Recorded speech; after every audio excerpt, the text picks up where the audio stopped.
take it that good. I don't think it's feel good losses. I feel like all losses feel the same. Matt, go ahead. Dad was just talking about how he noticed complacency heading into the locker room. Yeah. What was his message at the half? I'm not gonna lie. I don't even remember because I was just so locked in. I was just a different mind frame. You got to get in when you know you're playing 4 quarters. So really, I just like staying just focused and staying in that mode and really just carry that throughout the whole game. Do you feel like you tried to change the approach as an offense heading into the second half, or because it worked so well in the first half, it was let's just keep doing it and 29 points? Well, I'm not sure. I just executed the plays that was called. I didn't really look at it in a big grand scheme of things. Go ahead. Troy Finnegan, Steve Sports Report. Take me through the last play in overtime, the interception, and what you saw on that play as you were kind of escaping, trying to make the play. It was just a dumb play. I just threw it up. Simple. Go, Jake. Hey, Shedeur, just what was it like playing with Travis again tonight, though? It was good. He's explosive player. It's good to have him back out there. We got to work through some plays and stuff with him to make sure he's all the ways in the right spot. But when the ball gets in his hand, he's explosive. Sure, Kyle, from the different posts. How do you guys flush this one and kind of keep the ultimate goal and the bowl season in mind after this tough loss? I mean, I'm not even thinking that far yet. I got to at least feel this one first. Tyler, go ahead. Sure, on the first drive of the second half, when you kind of took that sack that kind of pushed you guys on the fourth down play, did you feel a loss of momentum there at all? No, it was never a loss of momentum. It was just we just gotta understand you can't peak too high, you can't be too low. You gotta always stay level headed with everything. That was the biggest thing. It was just like we never had that feeling of dominating in the first half. So then that's when a lot of people you'll say it peaked too fast, to where everybody don't really understand. Like we gotta be the same way, same approach, same everything. There's a difference with saying that, and there's a difference with meaning and going about it, each and everything. So slow starts just always happen when just one or two people mess up on a play, and then it just messes up. And what was so easy for you guys offensively in the first half that kind of disappeared there in the second half? Attention to detail. That's it. Go, Brian. Shedeur, how disappointing you with the way the offense was going in the first half? How disappointing that offensively you guys couldn't get much going in the second half to help your defense out when they were on the run? It was definitely frustrating because, like I say, it was one or two players away from really hitting explosive plays, from doing the right things each and every drive we had. So when you really, when we look at the film and what I noticed on the field, is just all 11 players got to do their job, and that's it. We can't, because the stuff going to catch up when it catch up, and it caught up to us today. Sean.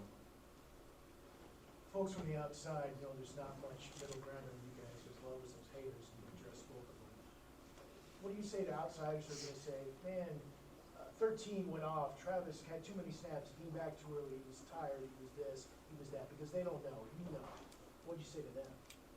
I mean, I don't really think that's a focus point for me at all. I'm mainly focused on the team and focused on what we need to improve on, and the people are gonna hate you and love you, so you gotta understand that's what you can't be happy when everything's good and sad when everything's bad. You gotta be the same person regardless. So that's basically where I just stay and how I live my life, is just level headed throughout the whole game, staying the same way, not getting too up, not getting too down, because as you've seen, things could go left quick, and today's a moment to show that live in person. Last one, go ahead, Tyler. Sure, your dad was saying in here earlier that he's never really been a part of a game. He can remember that, he blew a 29-point lead at halftime. I'm sure the same can be said for you. How do you move on from a game like this? I mean, we got to accept this one first, and it's just a different level of, I would say, focus, different level of attitude, different level of just seriousness, because the little things, even like when we score touchdowns, we still busting routes. Like, we just can't afford to do that because it's gonna catch up when it catch up. So that's the main thing. Like, understand when guys busting routes and when I'm not making the right read, getting the ball in my hand, doing the right thing, then it gotta be some punishment for it. We gotta be able to grow from it and not keep making the same mistakes. Ralph, go ahead. Ralph Simpson, the best of you. First one that you did, what you did in the community, how you helped the community and the team. Mm-hmm. You know, Michael Jordan had to set some setbacks Mm-hmm. before he won championships. Yeah. The Detroit Pistons had to have some setbacks Mm-hmm. before they won some championships. Yeah. You got some championships that come. Yes, sir.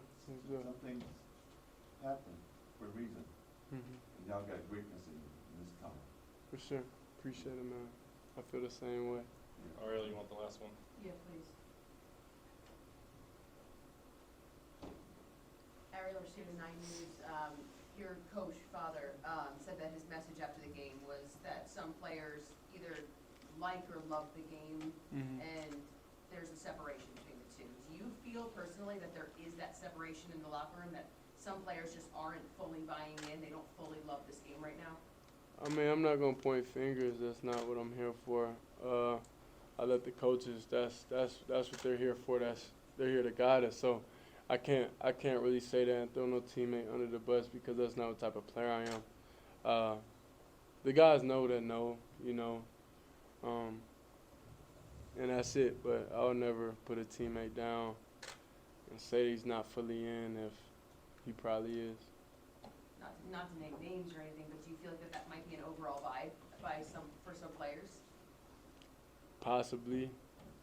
I feel like it could be that everywhere in the country. But we possibly could have it too. So that's not up for me to decide. I'm just up to decide, just make the right reads, win games, get the ball in my hands, and just push the team. All right, thanks, Shedeur. Appreciate it.